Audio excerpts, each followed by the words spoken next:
In the 15th century, Mrau became the capital city of the Arakan Empire, a kingdom that lasted for 354 years, with pagodas built by many different kings, hidden from the world, surrounded by hills, mountain spurs and ranges, streams, winding rivers flowing through valleys, mountains and lakes. My name is Ishan, and I was born here in Mrau, in Rakhine State, a state located in western Myanmar. When I was a child, my family would gather by candlelight as our elders recounted stories of our ancestors and our lost kingdom. I used to spend my days exploring the wild and dusty orange hills of my hometown. And little did I know that the hills that I used to play on would one day reveal ancient pagodas, fortresses, a palace, and the remains of the legendary capital that I grew up learning about.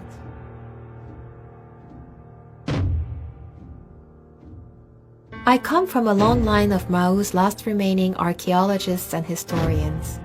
My grandfather, Tatun, my father, mother, and now younger brother, Salmonpru, all studied our ancient city and what remains of our history. In a way, our family has been the guardians of the city, working day and night to protect and conserve what remains of it. This is the story of my hidden city, my Mrau, one of the world's last remaining undiscovered ancient cities. In 1430, Mrau became the last capital city of a unified Arakan Empire. King Mansobon, whom we revere as the founder of this kingdom, built his capital at the crossroads of two rivers. Mrau is thought to mean the first accomplishment in archaic Arakan. By the 16th century, Mrau had become a crucial part of the Silk Road that connected Arakan to every part of the globe. My brother often tells me of Arakanese, Bengal, Burmese kings and queens, Afghan soldiers, Dutch, Portuguese, Abyssinians, Persian traders, and even Japanese samurais who came to this place. The dreams and beliefs of empires passing through these gates from all over the world. Surrounded by moats, hills, mountain ranges, ramparts, reservoirs, and winding rivers, the natural landscape rendered the city invisible to the world from the four cardinal points. Mrau became so powerful and well fortified that it was one of the only trusted routes through which riches from neighboring kingdoms were transported. And with great wealth and power came great homages. It is said that Arakan was the first place in Myanmar to receive the teachings of the Buddha, and that the Buddha himself came to this region. Our kings built pagodas throughout history to honor the karmic debt that has showered the kingdom with such great fortune. While some pagodas are easily visible, some have been abandoned over time to the forces of nature. Every day, I walk past the Shitong Temple, also known as the 80,000 Pagoda, constructed by King Mamba after his conquest of the 12 Bengal cities. Inside the Shitong Temple are colorful stone carvings of animals, people, Buddha, kings and queens, and a mythical Rakhine creature called the Byal, a combination of 9 different animals. Much of the ancient history of Mrau can be found on the walls of this temple.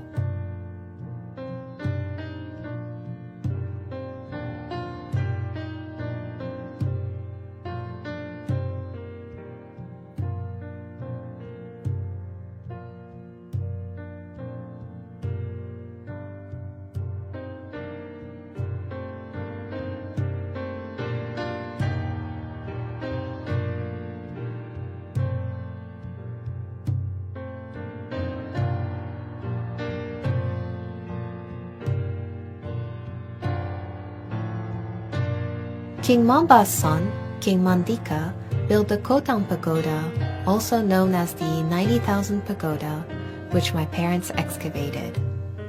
My father was the deputy director of the Mrau Archaeological Department at the time, and my mother was his assistant. They spent every waking moment planning the excavation of this site by drawing rough imaginary sketches, trying to locate the entrances, enclosures, and stairways from historic documents and the oral traditions that had been passed down through generations in our family.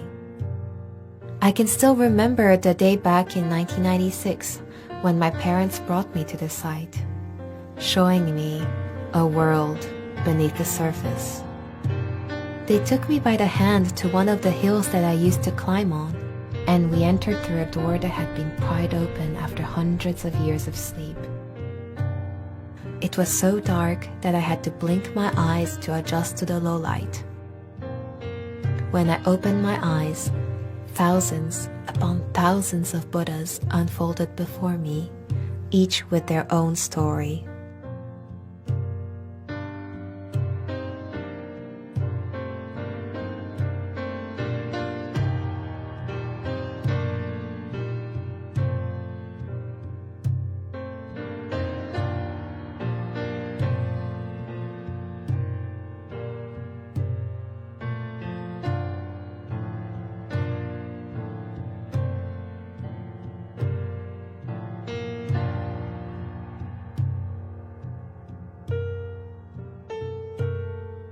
The same guardian augurs and augresses from King Mandika's time continue to protect the entrances of the pagoda, keeping a watchful eye over those who dare to cross the threshold.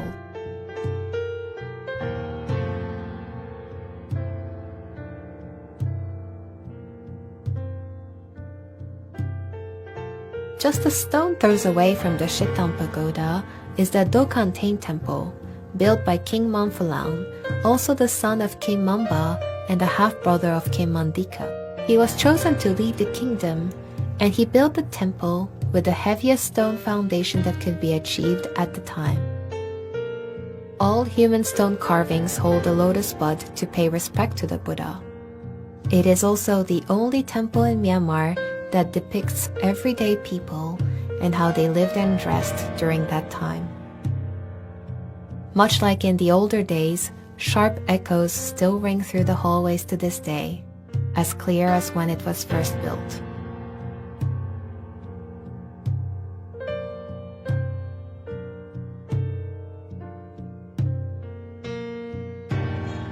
The 21st century has caught up with my city in some ways.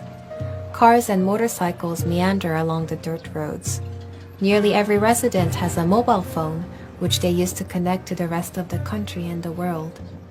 Children hear stories of their ancestors, not by candlelight, but by lamps and house lights powered by electricity and solar energy. While the modern world is here, I still see traces of a preserved culture every day, and our way of life has remained largely unchanged for centuries. Our people live simply. We are a mix of ethnicities and values, living with each other and with nature. We are not defined by our traditions, but they give us balance and guidance and endless beauty.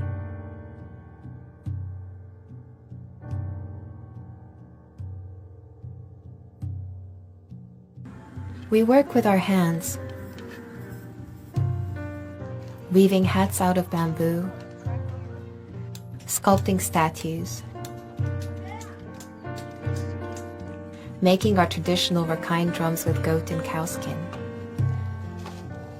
Drum beats below as we chant our native songs. The sound of conch shells calls us back to the time of our ancestors.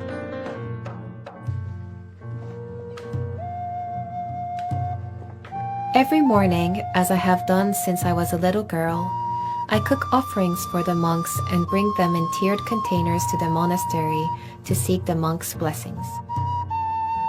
Families make fish soup to eat with fresh rice noodles, the same recipes that have been passed down for generations. Except for Sundays, locals go to the wet market for fresh produce. Farmers begin wholesaling at 3 a.m. and the market opens at around 5:30 a.m. Fish, seafood, meat, and seasonal vegetables are splayed across counters and mats, 1,000 colors and sights and smells greeting us. Vendors use a traditional Rakhine weighing machine with a special type of weight for their wares, and the clinking of weights reverberates against the sound of customers shouting for a better price.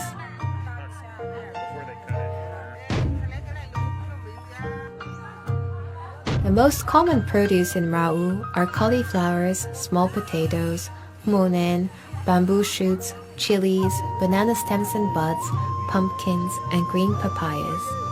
We often joke that there is never a ripe papaya here because everyone eats them when they are green, sliced into thin shards as local papaya salad. On our luckiest days, we can find freshwater snails called moret from local rivers lined with nipa palms. These snails are a delicacy for us and can only be found in our part of the country.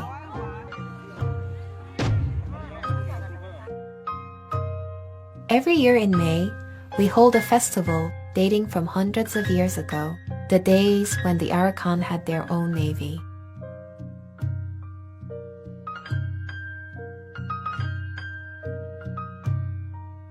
Men from the city and neighboring villages go in search of a single tree that can produce a boat up to 70 feet in length. Teams of men race against each other on the rivers in these dugout boats, thrashing against the current as monsoon clouds gather to welcome the rainy season. We also have a traditional wrestling event, also dating from the times of the kings, called Chin, meaning swift like a tiger. It is a combination of the words cha, meaning tiger, and yin, meaning to fly. Among the two players, one is cha, the person who has to catch their opponent. The other is yin, the one who has to try to escape from the cha. The players switch roles in the next round.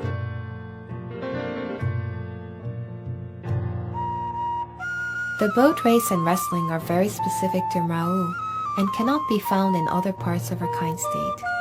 For those lucky enough, they witness traditions that haven't changed for centuries. We all take part in finding the balance between our past and our future, between our traditions and preparing for the future, while living and working in our blended world. My brother and I are like so many other young people building towards the future of Mrau, hopeful that a new chapter awaits our city. Like my grandfather, Tatun, who established the Mrau Archaeology Department in 1955, my brother, Somonpru, hopes to keep the family tradition alive after joining the same department to continue protecting our history and culture. His role in the archaeology department is to check on the monuments regularly and make sure no one is defacing them or stealing things. He loves to share stories of how different parts of the city were built and rebuilt throughout its history, which I thought of recently when managing our rural road building projects. Hope lives in all of us. In July 2019, Bagan, perhaps the most famous tourist destination in Myanmar, was finally designated as a UNESCO World Heritage Site. For those of us in Mrau, we cheered for our country, and we cheered knowing that if Bagan could be recognized as an international destination, then someday we can too. We dream of occupying a place of wonder and discovery in the hearts and minds of people around the world, to be mentioned alongside the pyramids of Giza, the sanctuary of Machu Picchu, and the temples of Angkor.